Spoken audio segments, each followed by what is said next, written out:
தமிழ்நாடு அரசு டாக்டர்கள் சங்கத்தின் திண்டுக்கல் மாவட்ட கிளையின் சார்பாக இன்று மாண்புமிகு மக்கள் நல்வாழ்வுத்துறை அமைச்சர் அவர்களுக்கும் மதிப்பிற்குரிய மக்கள் நல்வாழ்வுத்துறை செயலர் அவர்களுக்கும் அனைத்து மருத்துவர்களும் மனு அனுப்பும் போராட்டம் இன்று நடைபெறுகிறது.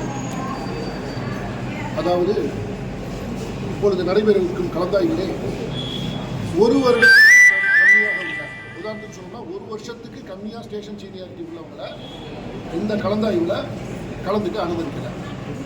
இப்போ இந்த 6 மாதம் 7 மாதம் 8 மாதம் இருக்கிறவங்க எல்லாருமே 2023 பதவி உயர்வு பெற்றவங்க, பணியிட மாறுதல் பெற்று வந்தவங்க. அவங்களுக்கு நியாயமாக 2023 24 வந்திருந்தாங்கன்னா அவங்க எல்லாருக்குமே இன்றைய தேதியில் ஒரு வருடம் முடிஞ்சிருக்கும். ஆனால் அவங்க எல்லாமே 2025 பிப்ரவரி ஏப்ரல் இந்த மாதிரி மாதங்களில் தான் ஒரு 6 மாதத்துக்கு முன்னாடி தான் அவங்க ப்ரொமோட் ஆகியிருக்காங்க, பணியிட மாறுதலில் வந்திருக்காங்க. இப்போ நடக்கிற இந்த கலந்தாய்வில் வந்து ஒரு வருஷத்துக்கு கம்மியாக இருக்கிறவங்கள நாங்கள் அலோவ் பண்ண மாட்டோம் அப்படின்னு சொல்கிறாங்க. இவங்களுக்கு ஒரு வருஷம் கம்மியாக இருக்கிறதுக்கு காரணம் இவங்களுடைய தவறே அல்ல, அரசாங்கத்துடைய நிர்வாக காரணத்தினால லேட்டானதுனால தான் இவங்க எல்லாருமே இப்போ 6 மாதத்தில் இருக்காங்க. இல்லாட்டி இவங்க எல்லாருமே 1 வருஷம் 2 வருஷம் முடிஞ்சிருக்கு. அதனால் வந்து எல்லாரையும் கலந்துக்க அனுமதிக்கணும் அப்படிங்கிறது எங்களுடைய கோரிக்கை. இரண்டாவது வந்து வருடம் ஒரு மார்ச் மாதத்தில் கவுன்சிலிங் நடத்தி ஏப்ரல் மாதம் 1ஆம் தேதி கரெக்டாக ஜாயின் பண்ணிட்டு வந்தால் இந்த ஒரு வருட பூர்த்தி விதி, அதாவது கவுன்சிலிங் நடக்கும்போது 1 வருஷம் முடித்தவங்க தான் கலந்துக்கணும் அப்படிங்கிற விதியை அவங்க வந்து கம்பல்சரியாக அனுமதிக்கலாம், முறைப்படுத்தலாம், நடைமுறைப்படுத்தலாம். ஆனால் இப்போ அப்படி கிடையாது. எப்போ வேணாலும் வந்து ப்ரொமோஷன் கவுன்சிலிங் நடக்குது. எப்போ வேணாலும் அரசாங்கத்தில் நாங்கள் கேட்டுக்கிறது என்னென்னா, இந்த விஷயங்களெல்லாம் முறைப்படுத்தி வருடம் ஒரே மாதத்தில் கரெக்டாக கவுன்சிலிங் நடத்தி அதே மாதிரி ஏப்ரல் 1ஆம் தேதி கரெக்டாக ஜாயின் பண்ண வச்சா இதை நீங்கள் முறைப்படுத்துங்க.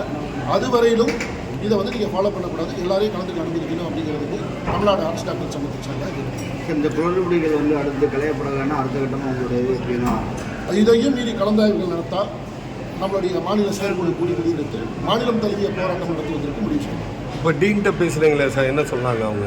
இல்லை, டீன் வந்து நம்ம வந்து டீன்கிட்ட வந்து நம்ம ஃபார்வர்ட் பண்ணுறோம். இப்போ இந்த மனு நீங்கள் படித்து பார்த்துட்டு உங்கள் கையில் கொடுத்துருக்கோம். அந்த மனுவில் என்ன எழுதிருக்குன்னா, இந்த மாதிரி எங்கள் எல்லாரையும் கலந்துக்கு அனுமதிக்கணும் அப்படிங்கிறது மனுவாக கொடுத்துருக்கோம். இது உரிய வழிமுறை மூலமாக டீன் வந்து உரிய வழிமுறை இவங்க மூலமாக நம்ம டிஎம்எஸ் ஹெல்த் மினிஸ்டருக்கு ஹெல்த் செக்ரட்டரிக்கு அனுப்புகிறோம். மருத்துவ அமைச்சரை பார்த்தீங்களா சார்? ஏதோ மக்கள் நல்வாழ்வுத்துறை அமைச்சர் இதுக்கப்புறம் நம்ம அவங்க கேட்டுருக்கிறோம். நம்ம மாநில உயர் செயலாளர் அவர்கிட்ட நாங்கள் பேசியிருக்கிறோம். அவங்க உரியதை செய்ய சொல்லி உரிய நடவடிக்கை எடுக்கிறதா சொல்லியிருக்கிறாங்க.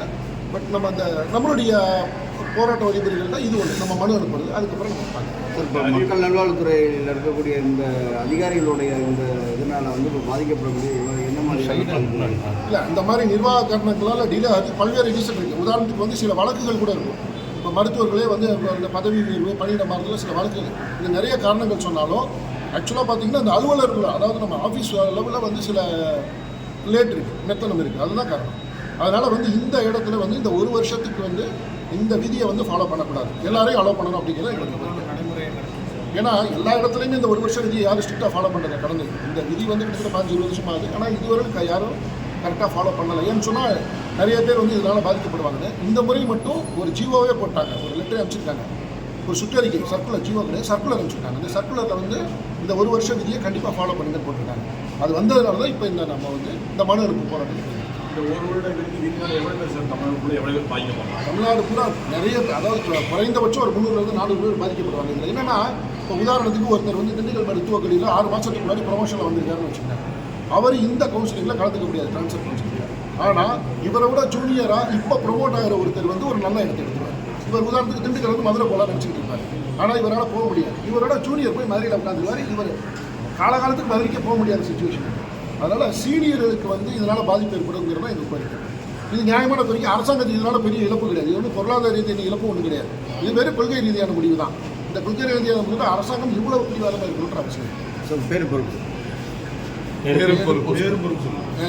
டாக்டர் சீனிவாசன், மாநில பொதுச் செயலாளர், தமிழ்நாடு அரசு டாக்டர்கள் சங்கம்.